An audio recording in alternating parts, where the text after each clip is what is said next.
Vale, hi ha un grup de científics que ha analitzat les herbes dolces de molt de puestos diferents. I posa les herbes mallorquines a un lloc ben especial. Te cont per què. Resulta que a Mallorca, a diferència de les altres illes, empleam unes herbes característiques. Les de Menorca, Eivissa i Formentera són més similars a les peninsulars. Sobretot perquè Dictamus hispanicus no se troba a Mallorca. A més, les mallorquines són les úniques herbes que són antidiarreiques. A part de ser digestives, que això ho sabem tots. Bé, i quines plantes posam els mallorquins? Idò, herba santa, fulles de metler, fulles de taronger, herbes de pruner, perera, pètals de rosa, Maria Lluïsa, camomila, menta, fonoll...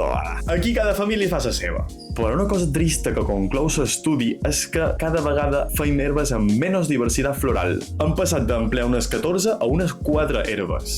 Així que faig un llamamiento per tornar a fer herbes complexes, amb tota la diversitat floral que empleuen els nostres avantpassats. Deixa'm en comentaris quines herbes emplees tu, i si te guarda tot això. Te llegesc. Au, una forta ferrada.